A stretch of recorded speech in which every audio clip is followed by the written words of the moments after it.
is now not. But I haven't turned And this a on. different layout would have been better, you know.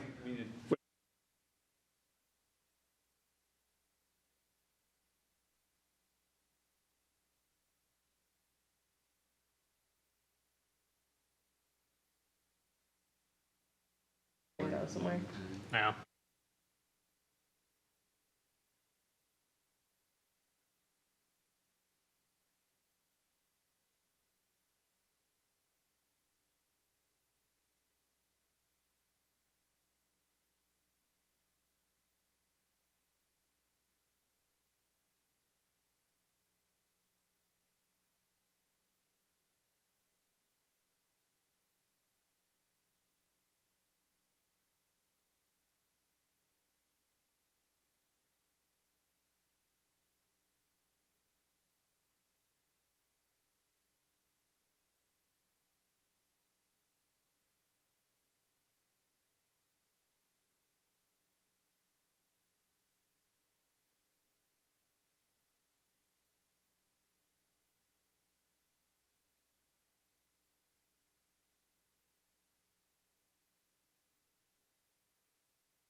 Can you hear us?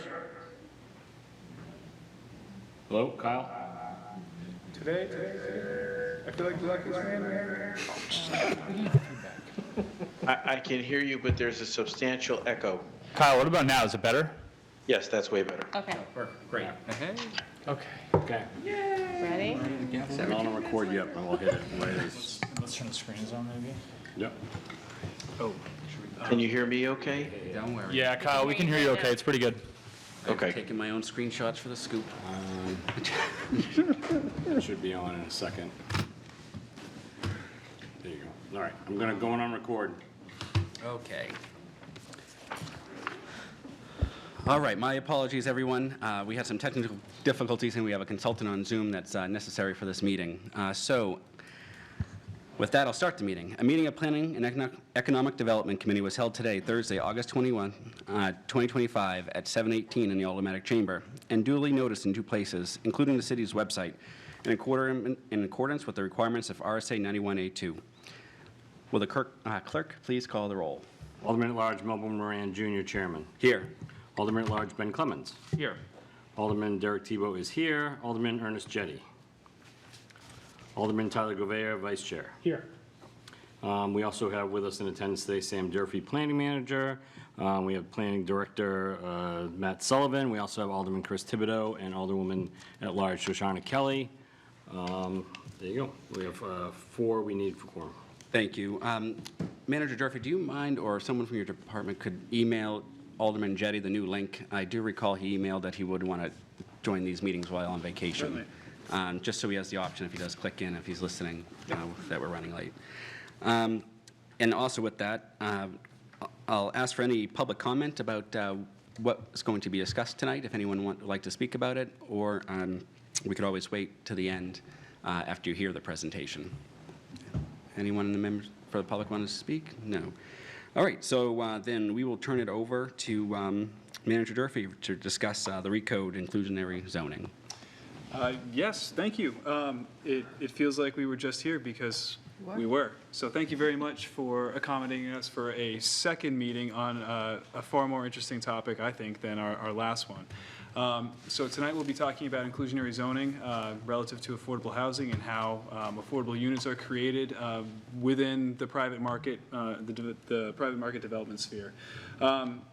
Well, so without further ado, I would like to introduce and bring up Russ Preston, who is really our head consultant on the land use code front. Also with us via Zoom is Kyle Talente from RKG, who's our sub-consultant who's doing a lot with calibrating these inclusionary zoning standards to make sure that they are buildable if and when this code gets adopted. So first we will hear from Kyle, who will present some of their research and their numbers behind how we came to some of the standards that we did in this proposed approach to inclusionary zoning. And then Russ will be able to present a little bit to give a little bit of context into how that would all be applied through, the site plan process, if you will. Great. Yes, please join us. And Kyle and any others that are speaking who haven't been before the committees, just a reminder to repeat your name and address for the record, or your business address to help our transcriber with the transcription of the meeting. Kyle, you can take it over. Yes, thank you so much. I don't know, is someone sharing the presentation? Kyle, I believe you should have the ability to do so if that is your preference, though we do have it on our end as well. I'm happy to do it. Give me 1 second, please. My apologies. All right. View slideshow. Beginning. All right. All right, share.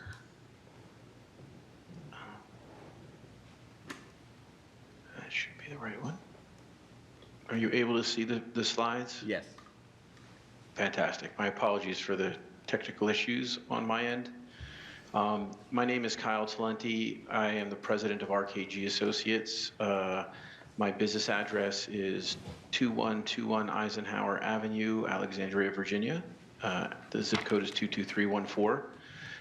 We are real estate economic and planning consultants working with the principal group on this.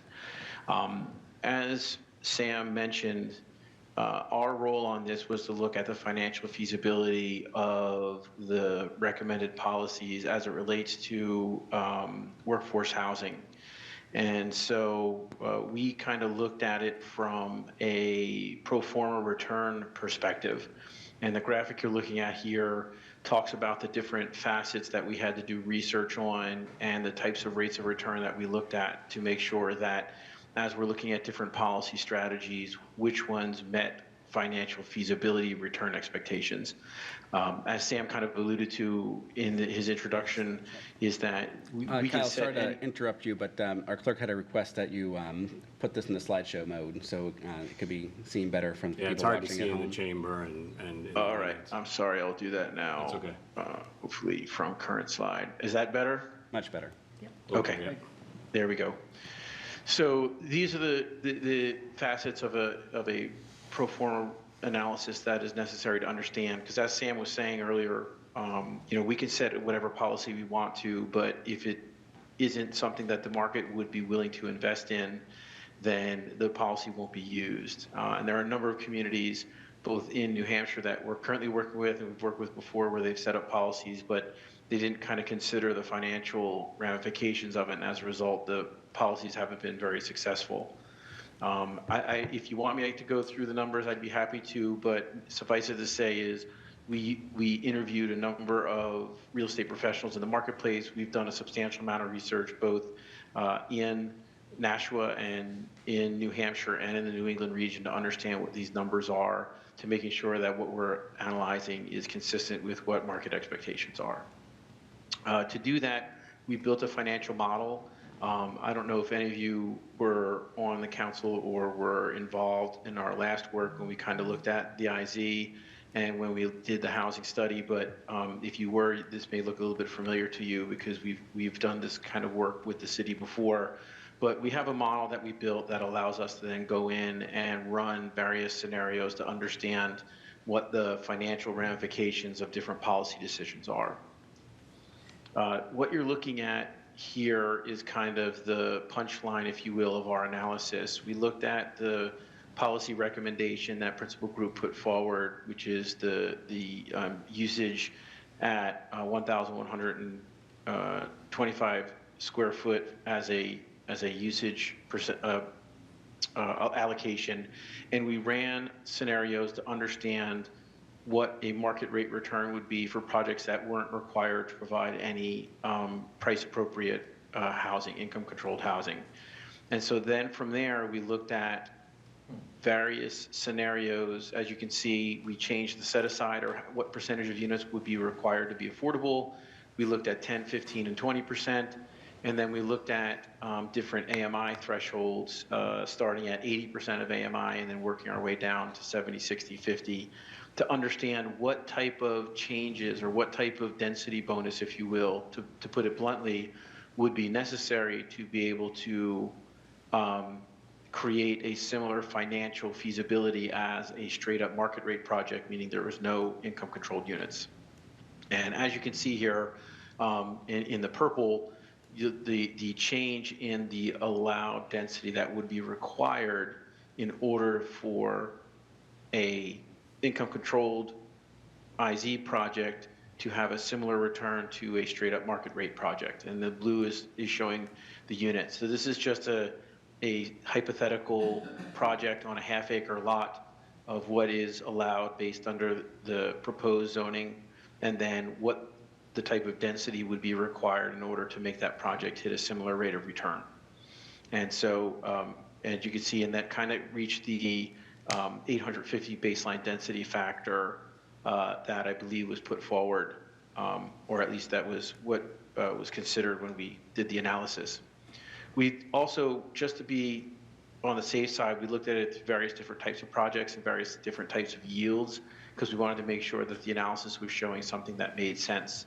And so you can see here we looked at a smaller project looking in a different typology and ran the same analysis. And this kind of helped inform us, and I'll show you towards the end of it a little bit, what we learned and what the recommendations are coming out of the back of this analysis.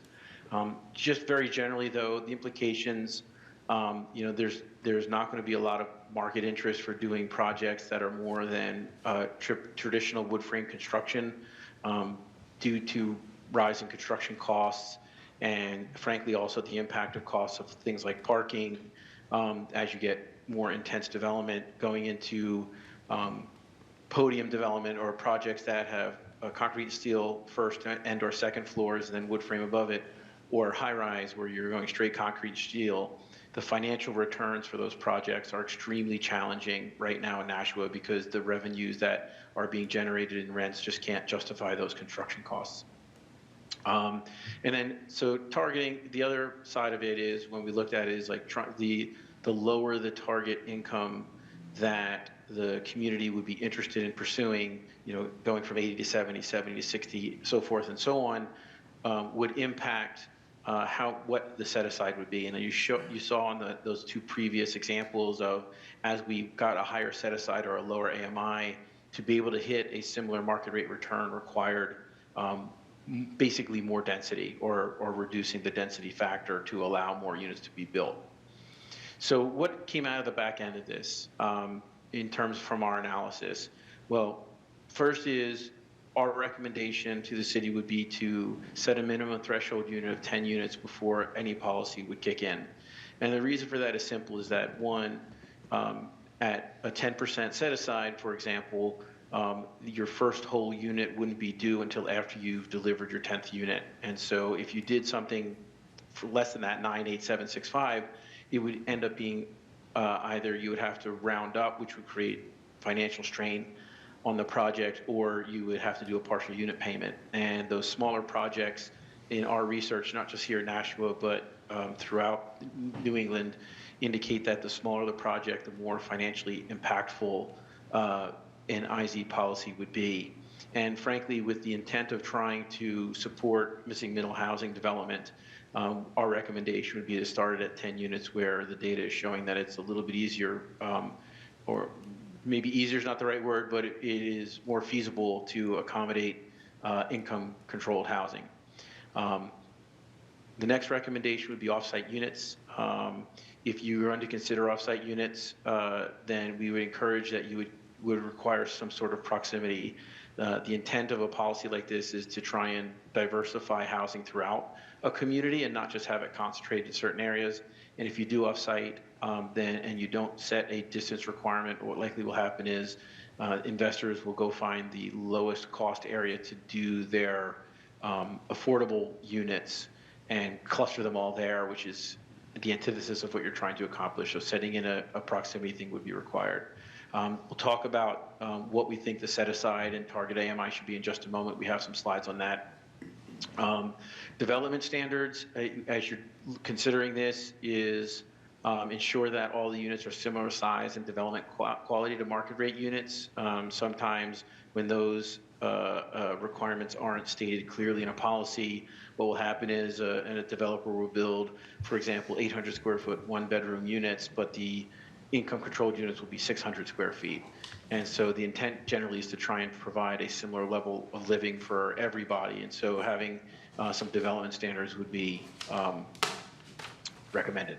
The next is compliance. This is something that a number of communities we've worked with have had some challenges with. They set up an IZ policy, they place a household in those units, and then they stop monitoring them. And unfortunately, what has happened in other places is those income-controlled units become lost, meaning that they stop qualifying the income, and as a result, they just end up becoming market rate units. And so given the intent of this is to try and create long-term affordable options within the city, compliance, we typically through an annual submission of income qualifications would be recommended.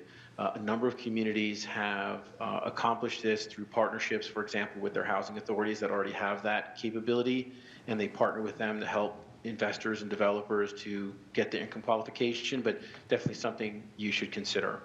And then the last recommendation coming out is to provide the option for a payment in lieu, which means if I owe you 3 units the city can consider whether you require them to deliver those units on site, or you allow them to pay into a housing fund a value equivalent to that unit. We'll talk about that in just a moment, in exchange for having to deliver those units on site. So if you're going to do that, you need to have a strategy behind that. We're going to talk about that right now.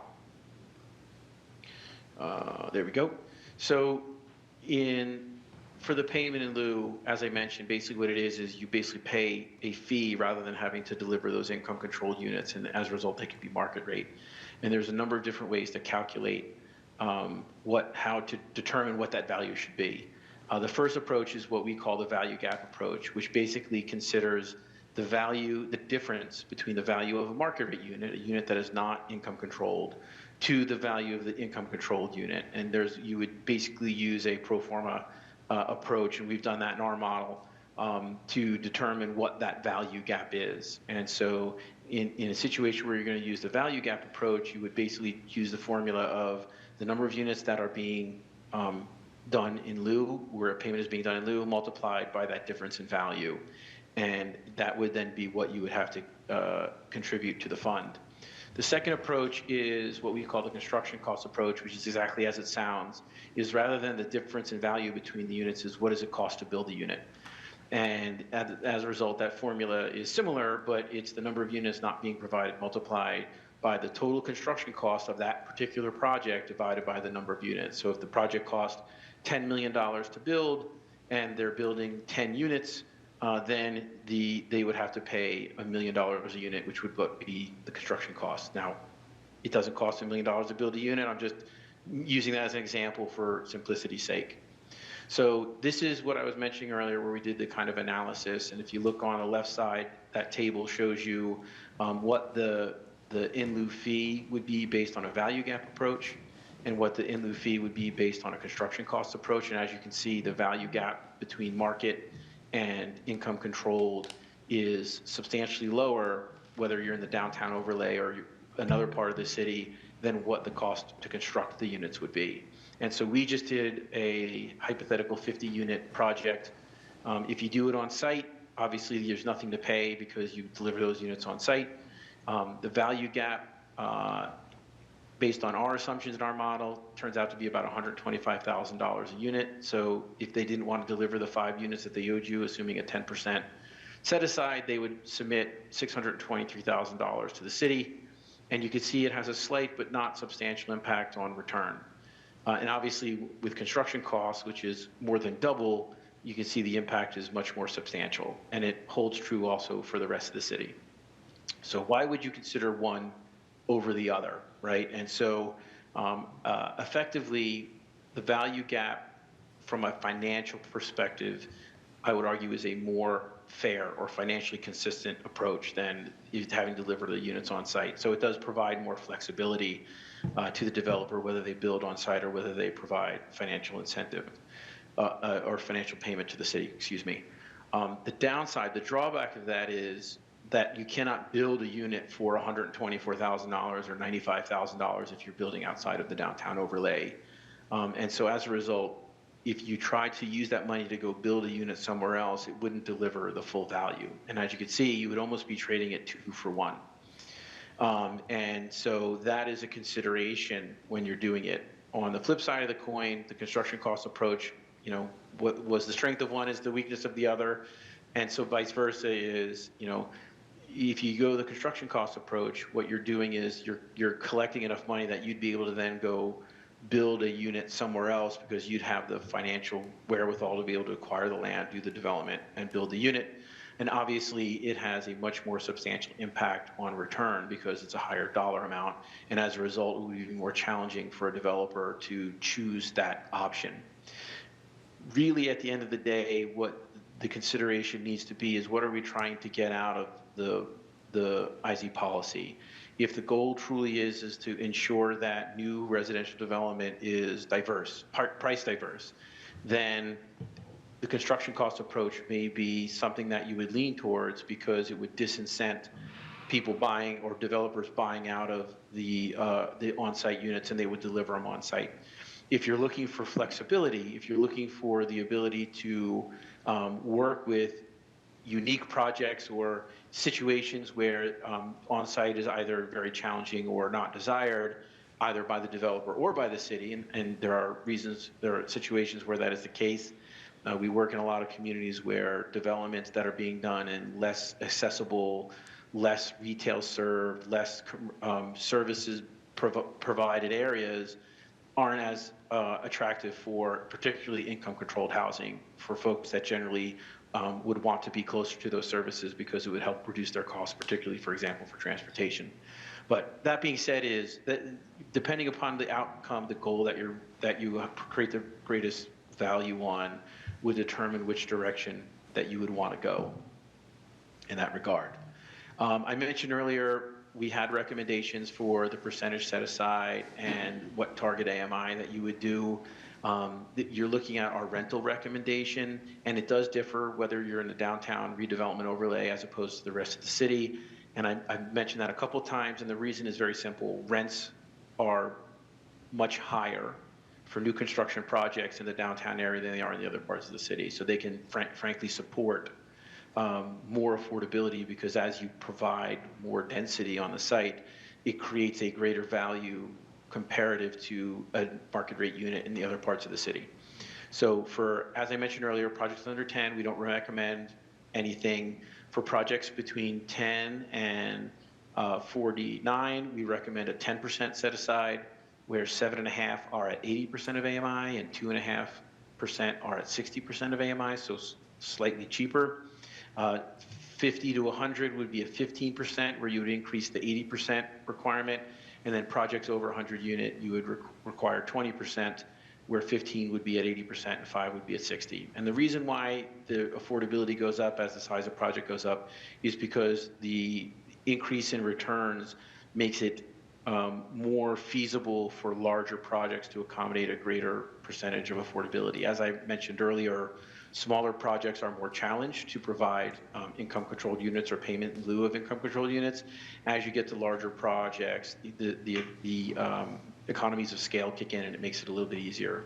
For areas outside the downtown, where those areas where rents aren't as high, our recommendation is to implement basically a lower set aside at those similar thresholds. So instead of 10, 15, and 20, it'd be 5, 7.5, and 10. And it's for the reasons that I mentioned, which is that those projects aren't able to generate as high a revenue, and as a result, they're not as capable financially of supporting additional affordability.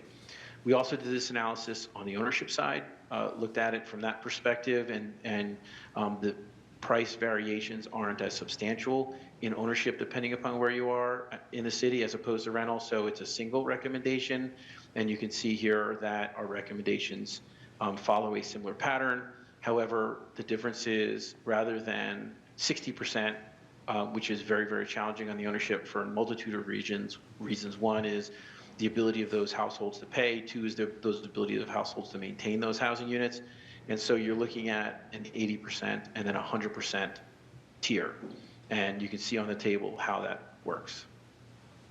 So that is the bulk of my analysis. I'm going to stop sharing now, and I'm happy to answer questions or wait until after the full presentation, answer questions then.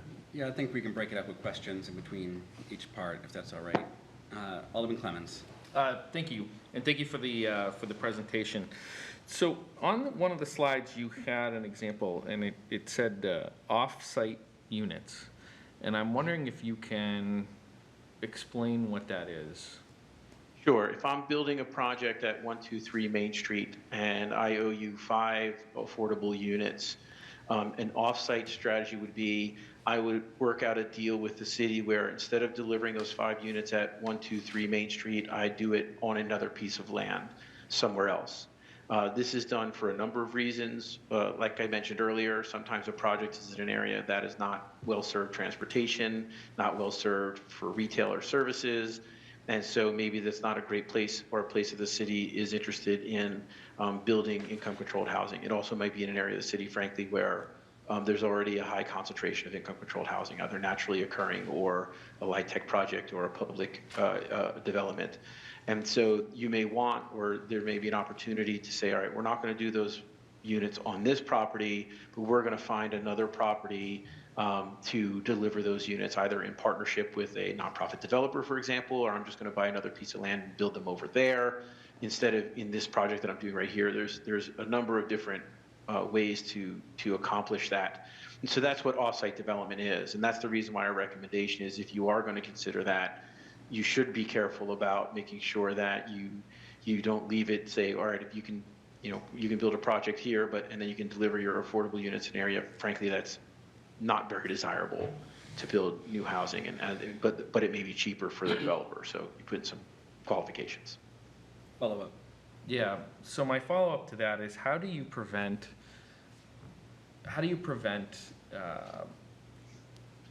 the developer from going in and purchasing what is a duplex and turning it into 5 units, for example, of affordable housing?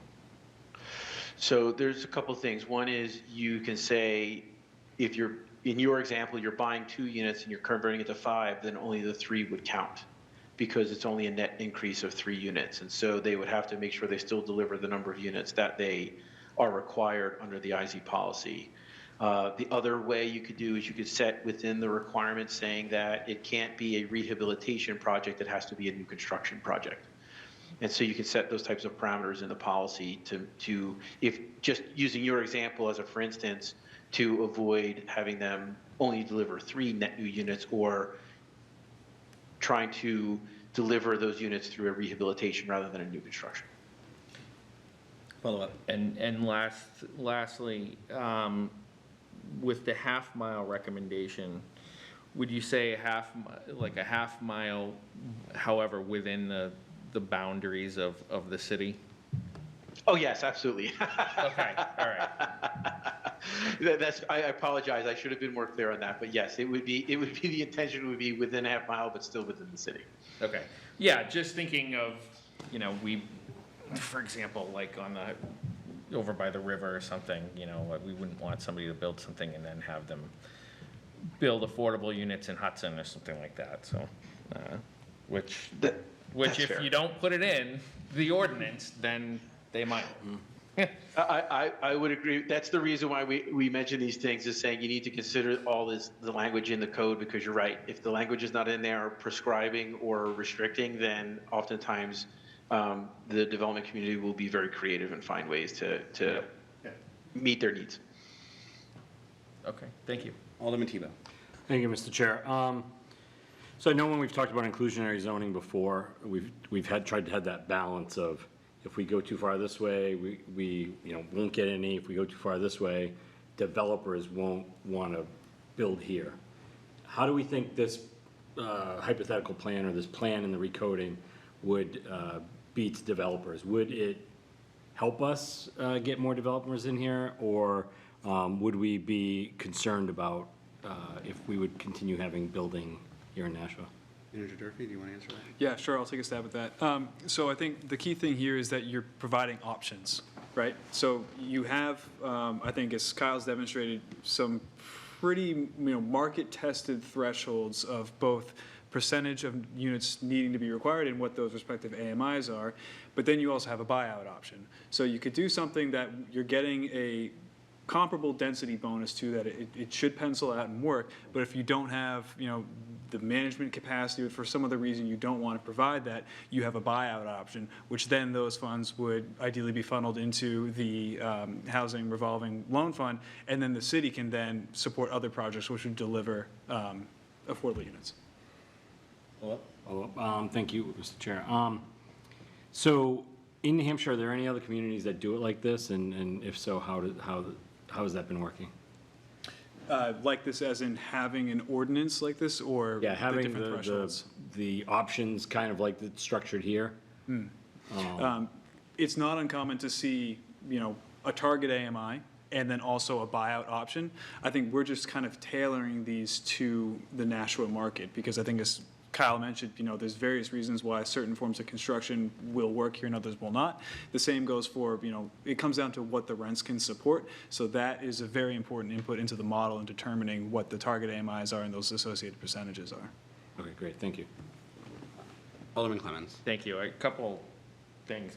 So is the intention with this ordinance to have these be, to have this be the ordinance, the law, if you will, that if you're building something over 10 units, you have to do this, and, basically, you have the option of either adding a unit on there or to do the buyout? Is that the intention? Like, there's no, oh, we're just not gonna do it? I would say the intention is to update the ordinance we already have on the books, because these aren't too dissimilar, but there are a number of gaps elsewhere in our current code, particularly in relative to, we're giving a density bonus that's no good in a district that has no density maximums. So we're kind of tying it all together in a way that makes the policy more effective in delivering, but then again, providing those relief valves through different options of ways of meeting the ordinance while still getting the density bonus. And my second question is, on the density bonus, how is that built in where obviously it's not just the affordable piece that's the bonus, right? What else is included in that bonus? So, in other words, if you're building, if you get a density bonus, right, and let's say you're building 50 units, what is the density bonus? Is it just the affordable piece, or it must be? No, yeah, so you would say you're coming in with a project of 50 units, that's what you want to build. Okay, then that means per the ordinance, you're required to build, make 5 of those affordable. Then, I think Russ is pulling up the numbers, based on the table and the district that you're in that Kyle just showed, you may be then required, you get 8 units, market rate. So the entire project is 58, 5 of which are affordable, and 8 of those are the bonus to compensate for the 5 affordables. Okay, yeah, I was wondering what that. And that scales in different directions, but that's the idea. Yeah, Yep. yeah. And I did want to add in one other thing. Relative to requiring, this is an opt-in situation, where if you want the density bonus, you have to provide affordables. You can still build at market rate, and it's tied to something that Russ is going to get into relative to our overlay districts, but there are incentives and, sorry, go ahead. Yeah, so that's what I was getting at, because if, I guess where I'm coming from, and maybe you can change my mind, but where I'm coming from is if this is an opt-in, right, I guess I don't like the idea of opting in and then being able to cash out. So in other words, if we required this, that this was something that, if you're building in Nashua, you have to follow these rules, I could see the cash out. But if you're opting in and then you're gonna cash out, right, then nobody, in my opinion, nobody immediately wins. You have to find a way to get those units later on from somebody else. Can you clarify when you say cashing out on a Yeah, project? so in other words, instead of actually building the units, you're gonna just pay the city to not do that. Sure. Well, in that case, the city then has added capital to support affordable development housing. The trick is, the rub is where these numbers are so closely tied and associated with market forces, so that we're really close, and it's right on the line where someone's gonna have to make that judgment call based on their management strategy and what sort of project they wanna do, where we wanna dial it so that the buyout is a little bit more costly than providing on-site. So from a strict numbers standpoint, it's more beneficial to build the units. But if you really don't want to do that, it's going to cost you a little bit more, and that's where the buyout comes in. Can I add, actually follow up and then I'll add. Because what I don't like about that is that it provides, if you're building luxury condos somewhere, or you're building a luxury apartment building, right? It provides that person or that developer the option to say, well, you know what, we don't want those type of people here. And in my opinion, fine, then you don't get the density bonus. And to me, that's a value. And I think it's one that, quite frankly, I I feel strongly about, and I don't think I could support an ordinance that, again, if we were saying to everyone, we are requiring you to do this, you must do this, then I could see the cash out being a thing. But if you're opting into the density bonus to begin with, then I say we craft the ordinance to just say, look, if you're opting in, then build the units. And we'll help you figure out a management strategy, right? Because I think that goes back to the compliance part of it. I think one important point to make is that we don't have the ability to mandate it by state law. Okay. We can't Yep. do it. Understood. More importantly and anecdotally, we've had conversations with developers, and this is always a very sensitive subject. A lot of other communities that sophisticated developers are working in are exposed to this, they have experience, and there's always a buyout provision. Again, some are just not set up to do it this way. And I think it's a matter of, well, if we've heard from developers that we just will not do affordables. Okay, well, on our side, how much can we squeeze you for to make it, but we don't want to kill the project.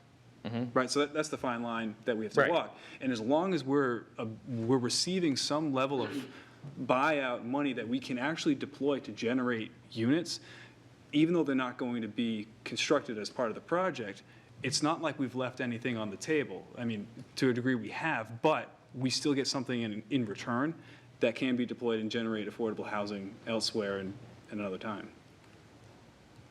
So if I can add in, what about, I'm in the same league as Alderman Clemens about if it's going to be an opt-in, you got to do it type of thing if you want the extra space.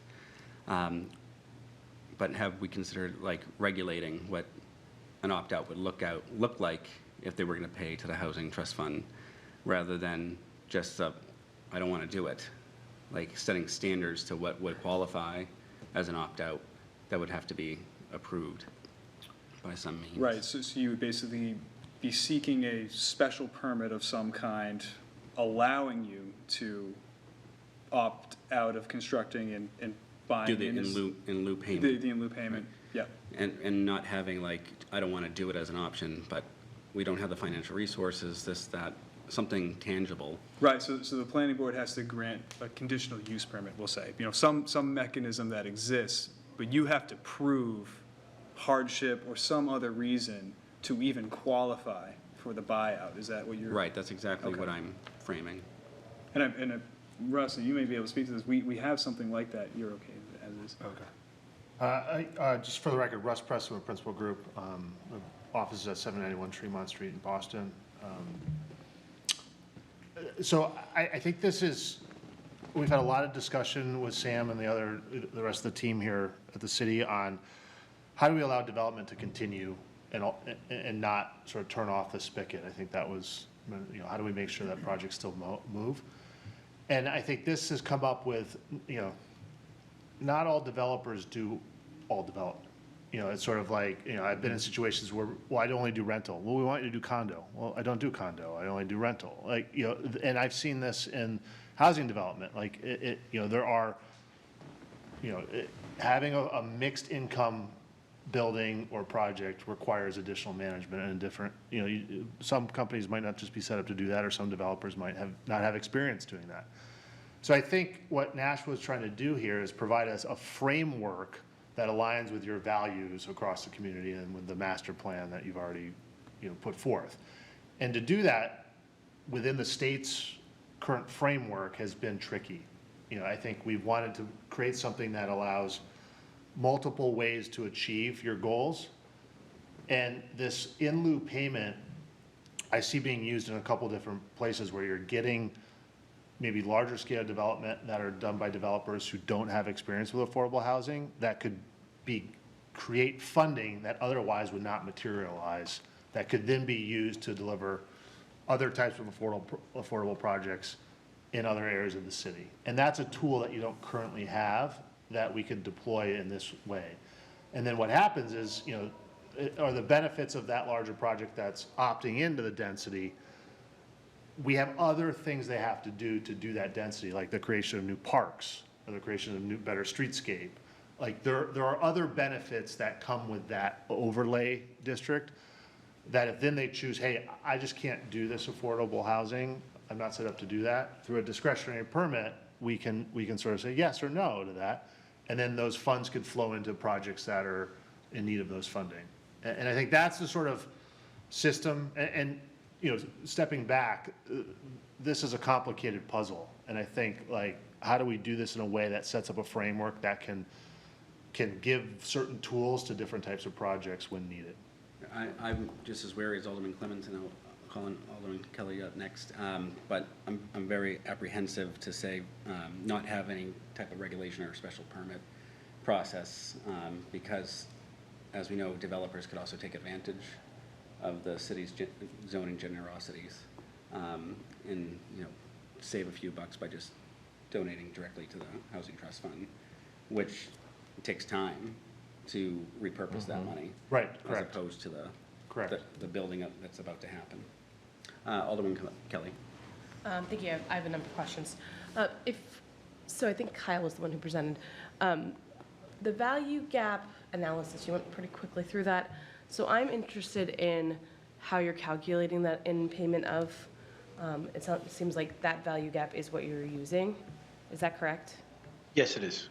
Okay, so it's just the gap between, it's not necessarily enough to build a new unit. Correct. So the value gap approach calculates what the value difference is between a market rate unit and an income controlled unit, and then says, okay, in downtown, for example, it's like $125,000.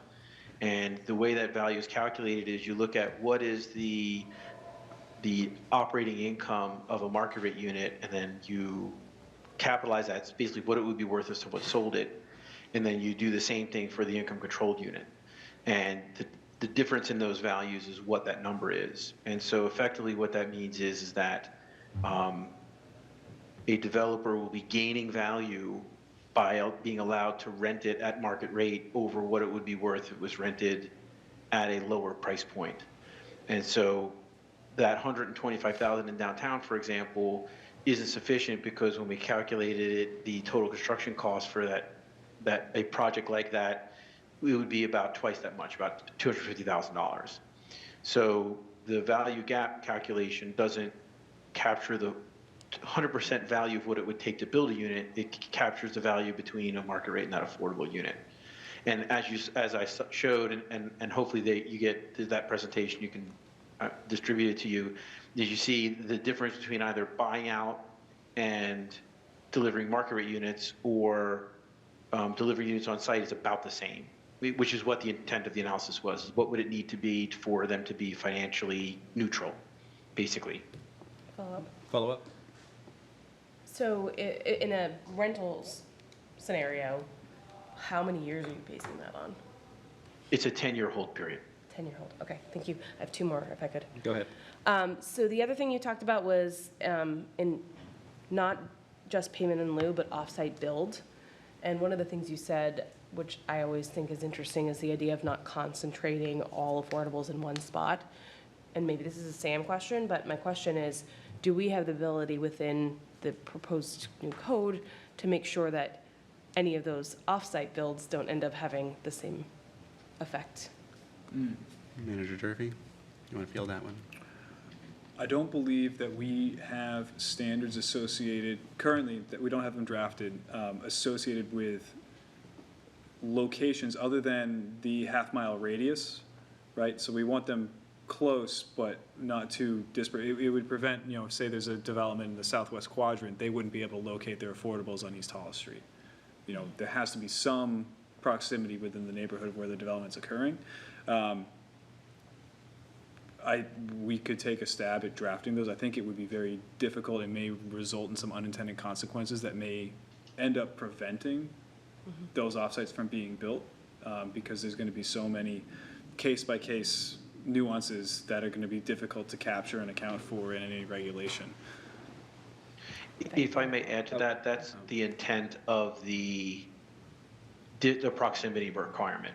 Basically, what that does is it proxies that you don't want them to all be able to be built in one area, and the distance requirement mitigates that. Okay, without having to go through a very detailed and complex approach to try and analyze it. And it's a very common tool used in many communities And to Alderman do Kelly- just that. Kelly has a follow-up question, but I also have a clarifying. Would it also apply still, even if it's off-site, about the equalness of the units being built compared to the ones at the market rate if they're off-site? There would be the same build expectations of what is being, Yeah, that is our intention right now, and I think that's, maybe back up to another scenario we've thought through with this is, right now it's difficult to do sort of higher missing middle, that sort of 14 to 20 unit apartment building, something that, is greater than 10 units, but less than, your 45, 50 unit kind of podium style apartment. And getting more missing middle housing into production is a goal, and I think an achievable goal for Nashua. So I'm seeing this as a mechanism for if I've got a 16-unit apartment building that I can do on a 60-foot lot or 55-foot lot, something manageable, I might do off-site and contribute that to a larger building. Or, so it's a tool to, I think, make those smaller projects, that sort of medium-sized to missing middle size, that might be very difficult to do otherwise. thank you for that. Alderwoman Kelly. Thank you. It's a pretty good tee up for my next question, which was around, I know that those margins that you play in, especially with affordables, are really tight. And we definitely have had some fluctuations in market and price and, getting things in. How often do you look at those numbers and make sure that they're aligning with what's happening in the market? If that's a question for me, our recommendation is doing it no longer than every 2 years, but we usually recommend you try and do it every year because market conditions do change. Yeah, and I think we have an ask of Kyle and Russ, and collectively, give us some sort of formula or index to track, some way that, vests the planning board with the ability to annually update based on, some prescribed inputs, tied to the construction price index, something like that, some way that we can annually, interest rates get plugged in. All the things that go into the cost of construction and understanding what the average rent is, there's a way to craft it, and then it's a simple formula exercise that we would run every year and update it just to make sure that we are consistent with the market. Thank you. I have Alderman Clemmons and Alderman Thibodeau. So, in regards to the offsite, if somebody was to do that, what are the requirements, or what are we proposing the requirements are insofar as the timing of the construction? Who wants to field that one? No, we don't currently have a requirement in the regulations for it must occur within 24 months, something along those lines. We're envisioning this as happening during a site plan approval type process, so you have to have another project fairly well identified in order to kind of secure that off-site approval.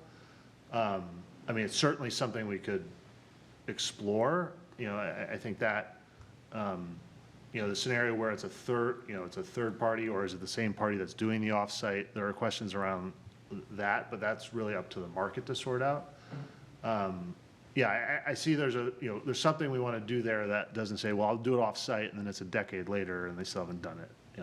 I think that's a prudent sort of issue to resolve, or possible issue, yeah. Follow up. Yeah, so, no, it's 100% a concern, because, I understand from the point of view of maybe you're doing that because you need the market units to be able to, maybe you're financing it that way, right? Where you need those market units to then afford the affordability. So I don't mind timing, like a year after or something like that, right? But like, there has to be something concrete, I think, in the ordinance to basically say, listen, the shovel's gotta be in the ground. This thing's gotta be moving in a certain period of time, no later than, So and again, you don't want to also have the situation where they were going to do it simultaneously, they see the ordinance and then they decide to put it off a year, you know what I mean? But not that I don't think they would, because like anything else, the prices of construction escalate year over year. Yeah, I think there needs to be some sort of mechanism to make sure that these things are being done as we want them to. Can I do a follow-up to that? I think just as for context, I think that's something we could do. I mean, another scenario that we're seeing, given the current housing market and sort of, the sort of financing interest rates, we're seeing in a multi-unit phase or a master plan type project where they might be doing 2, 4 buildings, we're seeing the workout happen now where they're doing what it might have to be, for Kyle's numbers, maybe it's 10% or 15% of the units are affordable in that building as a phase of the project. Yeah. They're saying, no, we're actually going to take those out of that building and do a LIHTC deal where it's a 60-40 affordable as one phase of the project and then a full market as another phase of the project. And that's getting projects to go now that we're stuck. So I think that's another scenario where it's internal to maybe one master plan or one project. So the timing thing, I think, we could look at that in more detail, but it makes sense to try and, make sure they're delivered in the same development cycle, of course. Yeah, I think as long as, thank you. I think as long as, the priority is on the affordable, and meaning that, like, that's not lost in it. Yeah. So in other words, if you want to build the affordable first, have at it, right? But otherwise, it has to be done. Yeah. Alderman Thibodeau and then Alderman Kelly again. Thank you, Mr. Chair. I don't know who the question will be directed to exactly, but regarding the size and the quality of an affordable versus a market rate house, a variety of schools of thought, right? I've heard from some people who have actually been through, the system, and they're like, well, now that I've elevated my position in life, why should somebody who can afford the full rate house have the same square footage, quality of fixturing and whatnot in my house? And then the other school of thought of that is to have, I can't wait till I can move into the nicer units or whatever. And then on the other side of that, we've had some developers in here recently who have brought it up from their strategy on how they run their business, that to them it just makes more sense, because what happens if somebody, job raise, whatever, right? Their stature in life changes and they can afford more, right? So they get priced out of the affordable unit.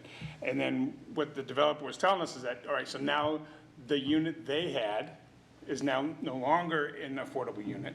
So it's from their business model, it makes sense that they're all the same quality, same size, because it's not, unit 5 is not the affordable unit. We just need to have 5 affordable units in the building, right? So when they price out, now another unit becomes that affordable unit. So I'm just curious how this ordinance would be written. Are we going to make that a desirable approach, or are we hand tying with the way that's going to be written, that they must, they shall, however that's going to be worded, be the exact same size? Because I think as a business model, for some of them it might make sense, but for another business, maybe that's not how they want to run it. I'm just curious how that is intended to be written. That was a long question, I know. But And who wants to field it? I can take a If there's first no- pass at it. Okay. Because, part of our practice is dealing with housing and managing some affordable units, so I've seen this firsthand. I think there is, I think there's two decision points here for you all here, how to handle it in Nashua. You know, I think there's a definite practice and school of thought in the affordable housing world, capital A, for that, you know, we should deliver equal units to everyone in a project like that. But I think coupling that with that affordable units on a plan that's linked to an approval, and that unit can't morph to a market, that's an administrative thing that Sam and I have talked about, but we need to do a little more work on. I think what you've explained is healthy, because what we're finding with some of our other municipalities we've worked with is that they're really worried about displacement of affordable units that have upward mobility, and that annual income check is something that we want to not be, like, how do we set that up properly so that they know they're not gonna have to go find another unit if they get a better job, or something along those lines. So I think that's sort of a nuance that we want to make sure is done properly so that it makes sense. And, you know, I think there's a way we can do that to make it work. I think what I find, having built these types of buildings before, is that there needs to be some wiggle room. And I think there are policies we've worked with that have no wiggle room, and it makes it very difficult for the life of the building, that second generation or 10 years on, for that kind of, that to happen. I think we're, you know, not to speak for Sam, but I think there's some administrative burden to how you run that every year that you all have to look at here, you know, and okay, what are we taking on, how are we doing that, or who are we partnering with to do that, to just manage that that yearly sort of thing that happens with housing. So. Thank you. Did that fully answer your question? Because Yeah, I sorry. know Manager Durfee can answer more. If you had one that elaborated on I get it was probably a very long, confusing question. But I think that answered what I was going for. Great. All right, Alderman Kelly. I just wanted to add some context here as the liaison to the Housing Revolving Fund. There's some really interesting things that committee has done. So while there are things that's being talked about in this chamber that we can't necessarily do through code, if the money goes in there through in lieu payments, that committee has made it a really strong rubric of how we score those things, so that things like hired, you know, our, what's the EMI? What AMI. Thank you. My brain is broken. It's been a long day. We prioritize that. We prioritize people who might be a local builder. There's a lot of different things in that rubric that are, you know, incentivized, so that when we put that money in as mostly, you know, a gap funding, we can have that project better aligned with what we want to see in the city. So it does give us that mechanism to have a little bit more control over what that project looks like if they're lending money from our housing revolving fund. Alderman Govea. Thank you, Mr. Chairman. Question to probably Mr. Durfee. Kind of a weird one, but hearing along the lines of having kind of the separated affordable units to the normal units. What would happen if somebody built their normal units and then just never built the affordable side? It's a fair question. You know, so we obviously want to prevent that from happening in the first place. You know, I see a way where there's a condition on the site plan that you have to have permitting underway for your offsites before you can get a building permit. You know, there could be something really heavy like that where your project, your primary project is not going anywhere unless you have shown good faith effort in getting something else moving. I mean, I think that we would probably establish some sort of a check like that where there is clear motivation to get moving on your offsites before primary project ever happens. And I mean, aside from that, you know, if it ever got through the cracks, you know, you revoke a site plan approval, what, you're kicking people out of your units now? Probably not, but, you know, I think the only remedy to that is to prevent it before it happens. Sure. If I can just, yeah, and I think that's kind of what I would like to see is kind of what happens there, because talk is cheap. People can come in and say whatever they want. Yeah, we're going to build it. It'll happen over there. And then we just never get around to it. And what would happen? Because obviously, if these ordinance changes go in the books, we want to make sure they're getting built. Yep. Alderman Clemens. Well, I would imagine that the city would sue them and get the in lieu payment, right? I mean, if we went down the in lieu payment road, I would imagine that we'd sue them. And if it was the other way around, where they were just supposed to have the units in there, we'd sue them to get the units in there. I mean, That's what I would hope the city would do, but.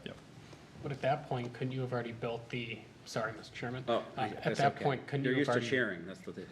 couldn't you have already built the bonus density by then? Then what would you do? You're gonna take away the bonus density? While we're in litigation? Like, that's where, see, this is where I get confused on it. And I know this is a very far-fetched situation. The odds of it happening are probably very slim, but We potentially have an answer. Well, I'm thinking out loud on this, because I've always thought of this as a way to get more housing built, but what you're saying is this is, how do we prevent a bad faith developer from Yes. weaseling out Exactly. of Yeah. their commitments? And I think we could put, you know, either they're in violation of their conditions of their permit, and, you know, there are remedies that the city can take. You know, we could prescribe those, and there could be a mechanism where we kick into a penalized payment in lieu. So the stick is there in the code already. That might be one way we do it, so you're not kind of in the courts trying to figure this out. You know, and there are other cities in New England that have to monitor these things that are, you know, that do need to get audited from time to time, you know, and I think there, depending on the timing, there may be some connection to, you know, permit renewal or CO, you know, like, I think there's, you know, some link, like, I think this is off-site in that, like the scenario I gave, where it's two separate buildings in the same master plan project, but if this is truly off-site where I'm partnering with a housing authority, with a housing organization to do a building across the neighborhood, where it's not necessarily they're on the same construction timeline, that's the scenario I think Yeah. that might be harder to connect. So there might be a way we could do this where there's a little more teeth on that Okay. And I think wiliness of a project in that regard. it makes sense that we don't want to assume bad faith, which is, we always want to assume good faith, but I'm sure we're all aware of developers that use scabs and cut corners. So, Alderman Kelly. Thank you. So my question is, you said partner, which is actually something I was thinking about. If people choose to do like the off-site build, is there a potential opportunity for like a partnership? Say, I need to build 5 and I need to build 5 and they're already doing 5. Like, are we seeing that potential scenario? I think that's part of the sort of marketplace or the kind of ecosystem of housing creation that could come from this. You know. I guess I bring it up too because like there's only infinite or there's only a finite amount of land left. Right. So we're going to have to start to think about that as we continue to grow the city. Alderman Clemmons. Piggybacking on that, is there a density bonus for somebody that's building affordable housing? Like if the whole thing is affordable housing? Right, so I mean, in the way that our approach to density is written into the code, we use density factors. So market rate is 850, you need 850 square feet for a unit. If you're providing IZ units, it's 650. A LIHTC project would already be operating at 650 because they're providing IZ units, Okay. regardless Yeah. of the fact that they're all IZ units. Yep. Okay, so they automatically would get that then? Okay. If I may? Yes, of Yeah, course. and I think there's this sort of marketplace of off-site or in lieu that can also come into those projects. Correct. So I think that's where it's kind of a bundle of tools, hopefully. Right. Yeah. Can I- Well, oh, yes, Alderman Kelly. Sorry, I didn't know if you saw me. Just one more like theoretical question here. Obviously, you guys are consultants. With all these options, what have you seen be most successful with other cities, like in lieu or the offsite, or is it a mix? What have you seen for success in other places or other clients? Looks like Kyle's ready. Yeah, Kyle should, yeah, he's. Go ahead. It's got to stand up. Yes, so I would say that the communities that have the ability to be flexible and creative are the ones that generally have the greatest success. Great. So if I can recap to you, Manager Durfee, it sounds like the committee is overall supportive of the direction you're going in, and it looks like the feedback we're offering is some regulation on how an opt-out can happen, when and why and where and what happens, when the time period could be for building those off-site units under a permit or something. And what was it, the special permit, again, for opting out And there was one more thing I felt was important. Alderman Clemmons? Well, I just want to say, I'm not completely in this, I'm just speaking for myself, but I'm not completely in, I am not completely sold on the payment in lieu. The total construction cost, maybe. Because I think my issue with the payment in lieu is it does not account for the actual construction cost of the unit. And in addition to that, costs escalate. So if if your project gets approved in 2025, but doesn't actually get built till 2027, when is the payment due? Is it due in 2027, after the project's completed, and now you've got $2025? But even if you collected it in 2025 up front, now it's sitting in an account waiting for Alderwoman Kelly's committee to find something to use it on, and again, it's $2025, not 2027 or 2028, whatever it is, right? So if it's the full construction costs, on the other hand, you have the same problem, but you have more cash, right? And it's closer to what the actual construction cost would be later on down the line. So the gap that you'd have to find to fund that would be less. So more parsing out what is considered appropriate for an opt-out. And within the confines of one spectrum of Alderman Clemmons, people who don't want it at all, that anyone can opt out, but proposing some options that we would all support. Could I just propose give an example, right? You have a really unique situation, say the Mohawk Tannery. You have a incredibly contaminated site. There's obviously a huge amount of capital that needs to go into the cleanup, right? I think that we could set up avenues where there's an administrative, or either it's a planning board decision, it's a type of permit that you either are doing construction costs or you're doing the value gap.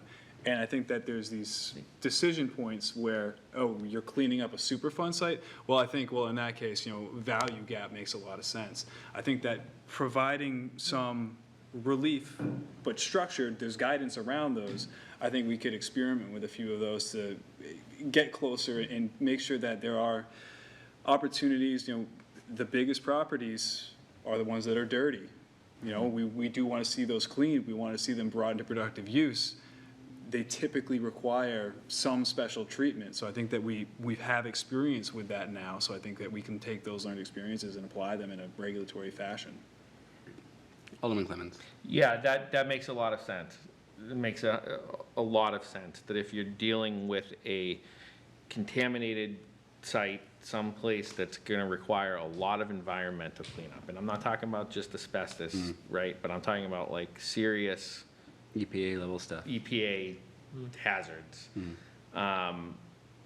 Yeah, and that's why I was so supportive of the Mohawk Tannery development, even though it's providing, very few in comparison to everything else, affordable housing, is because they're cleaning up a Superfund site for us, right? So, and they're still managing to get some affordable housing in there. So I think that's a good point. It's something that I absolutely would be open to in those particular situations. I think we'd have to just see the language, but I'd be interested to review it more. Thank you.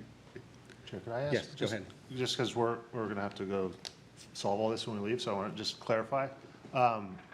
Kyle, on the construction cost, that internal rate of return is still within your range? It's just on the lower end, is that correct? I just want to... Yes. We wanted to show what the impact is, and it's still within the range, but, a 3% swing in IRR is pretty substantial. Yeah.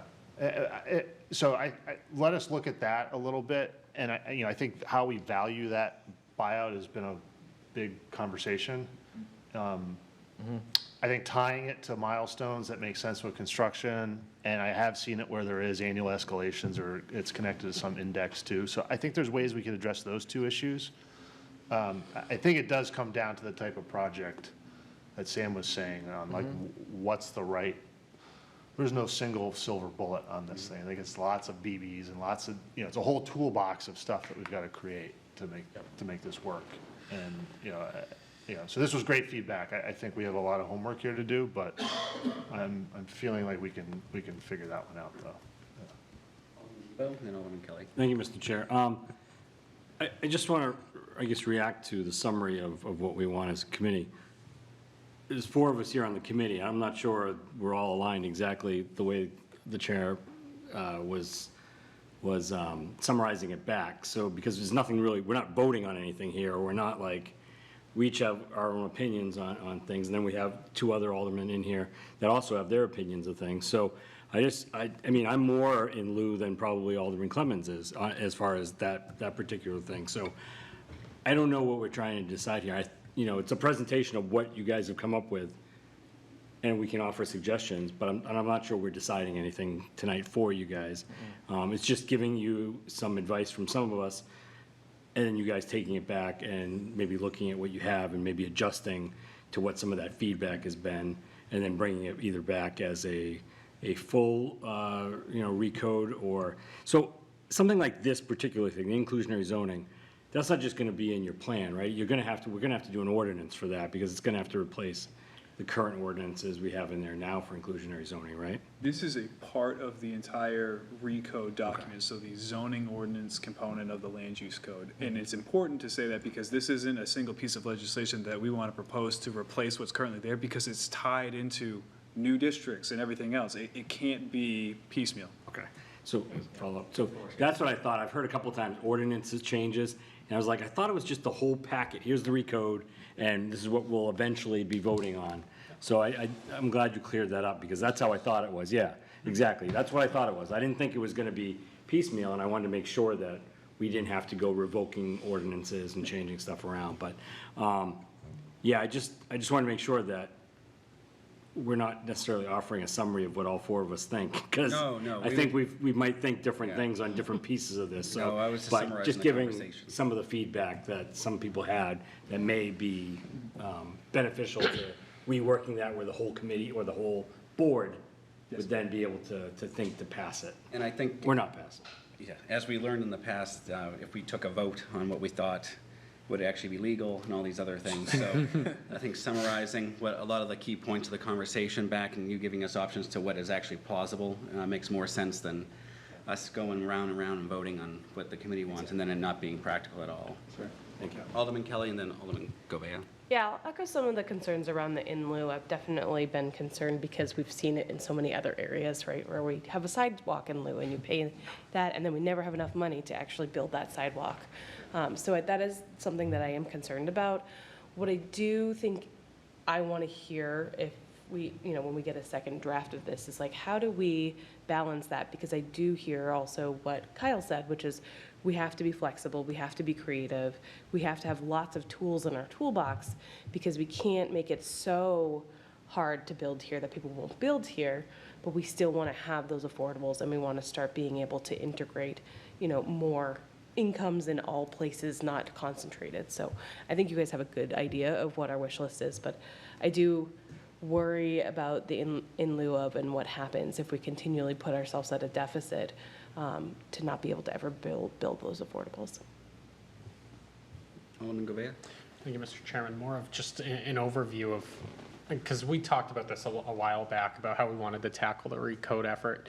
I think what we kind of drew up was going through bite-sized pieces of the recode, then having the hardcover draft in front of us when we're looking at the physical piece of legislation, then going through it one last time, kind of like a work session, if you will, where we could offer amendments to pieces that we could potentially amend, given that it's obviously legal.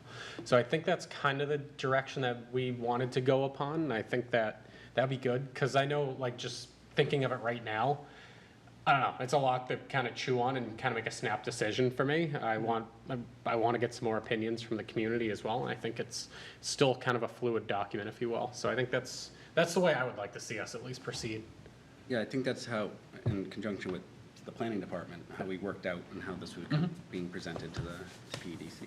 Alderman, Thank you, Mr. Chair. So have you gone with this through this with any developers or getting their thoughts on it? Not the IZ specifically. We've talked about it at a conceptual level. These numbers are incredibly fresh after a lot of work on Russ and Kyle's part. We do intend to workshop this with developers.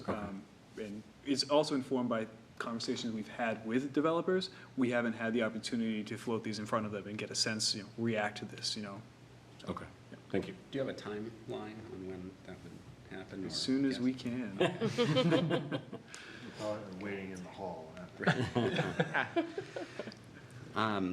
Is there anything additional to the presentation that you want to? Russ, do you want to say anything?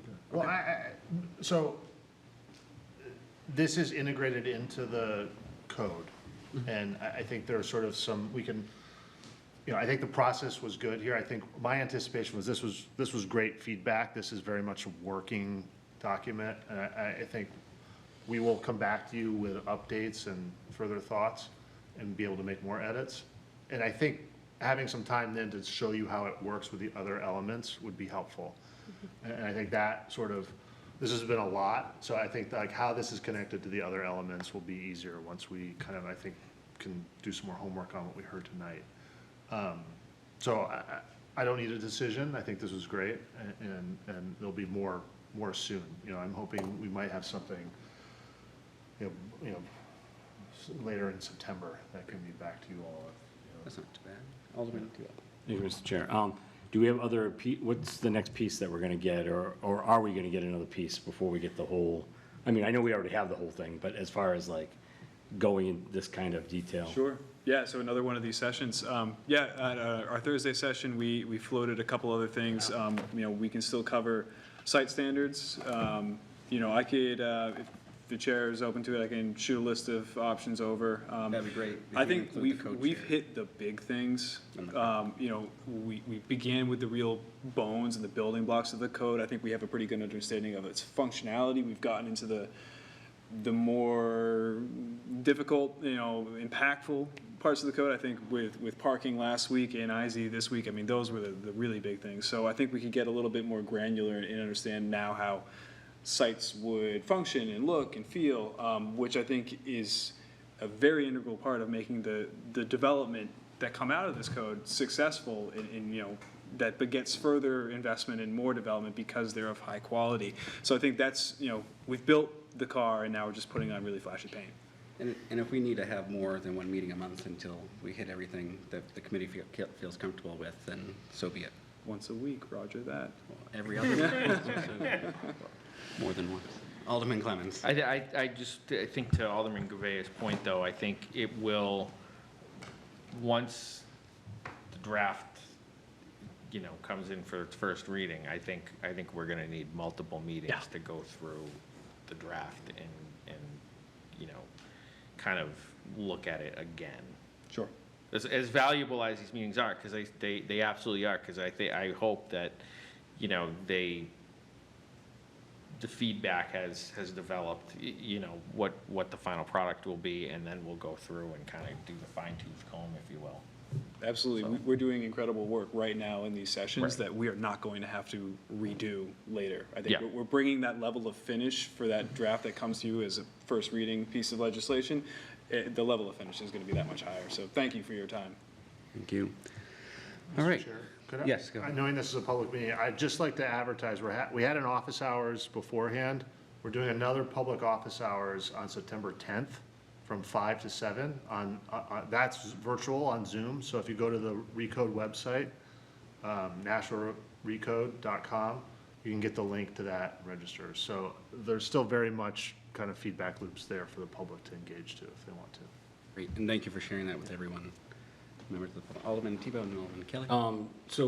Thank you. So will we have, does Dawn have this presentation? Like, is this something that we'll be able to, okay, thank you. Alderman Kelly. I just had a question around the workshops. Are those the only ones that are planned? Are we looking at others? The reason I ask is because they've both been from 5 to 7, so I want to make sure a good swath of people are able to come if they can. Yep. We don't have any currently scheduled because I think we're creating them and we're figuring out what, topics and where and when. So, I mean, we'll publish those out. I mean, we fully intend to do more in-person, more virtual. We're also figuring out, timing, when's the best, what's the best format, things like that. We fully intend to do more sessions with the public. Great, thank you. All right, well, thank you both for your time, and yours as well, Kyle. Appreciate it. All right, communications, None. new business, There is none. new business ordinances. There is none. Table in committee, None. general discussion. None. Public comment, anyone from the public wanting to comment on what they heard tonight? Seeing none. Remarks by Alderman. None? Alderman Govea? I move to adjourn. That's in order. All those in favor say aye. Aye. Aye. All those opposed? The ayes have it. We're adjourned at 8:37 PM.